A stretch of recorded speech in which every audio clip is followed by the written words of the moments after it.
Bienvenue sur Le cinéma est partout.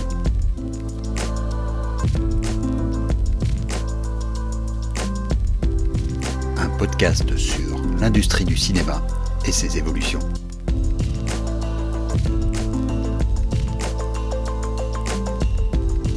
Ce n'est un secret pour personne, dans l'industrie comme ailleurs, les temps sont durs.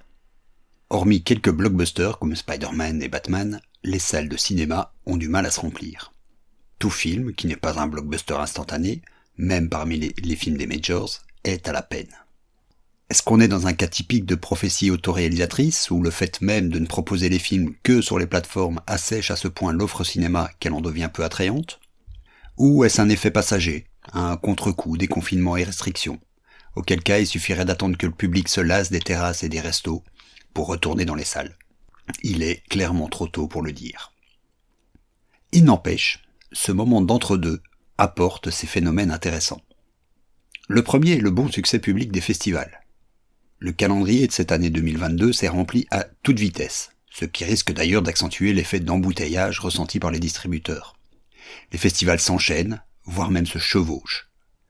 Et on aurait pu craindre que la tribu cinéphile se dissémine, voire même se dilue, effrayée par cette offre pléthorique. Jusqu'à présent, il n'en est rien.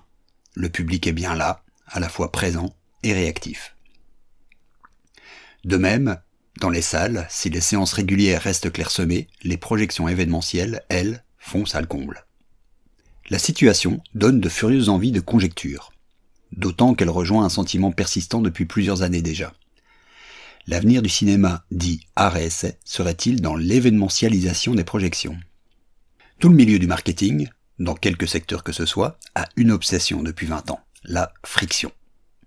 La friction, c'est toutes ces petites difficultés, ces petits obstacles, ces arguments qui viennent s'intercaler entre le client et l'acte d'achat. Amazon, la boutique, pas le producteur et diffuseur audiovisuel, est devenue championne toute catégorie de l'achat sans friction. Tout chez elle est simple, à portée de clic, et même de clic unique, et livré chez vous.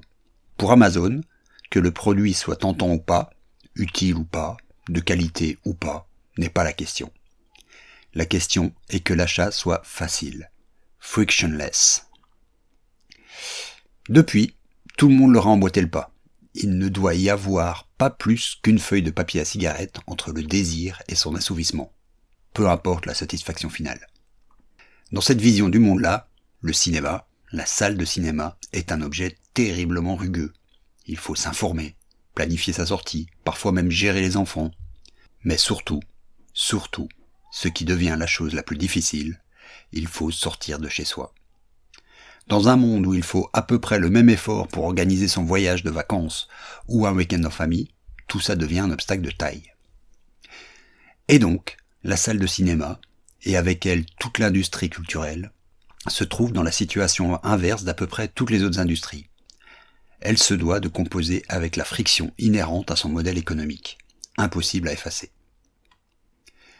Comment inciter les spectateurs à sortir de chez eux, après une dure journée de travail, dans le noir et le froid, ou en résistant à la tentation d'un verre en terrasse, surtout quand on sait que le même film sera disponible quelques semaines plus tard, et parfois même tout de suite, dans le confort de son chez-soi. La réponse, rendre l'événement la sortie cinéma unique. Si vous ne vous bougez pas le train aujourd'hui, vous ne verrez plus jamais ce film. En tout cas, pas dans ces conditions. Voilà le message de l'événementiel. Alors, bien sûr, il est absolument impossible d'imaginer une économie viable sur la seule événementialisation de toutes les séances de cinéma. Mais ce qui est clair, c'est que les petites salles devront s'armer d'une stratégie où l'événementiel sera l'élément pivot, auquel s'ajoutera la fidélisation, l'éditorialisation et l'augmentation organique de sa clientèle. Cette stratégie a un nom, ça s'appelle une stratégie de contenu ou une stratégie éditoriale. Et c'est sans doute l'avenir des petites salles de cinéma. À la semaine prochaine.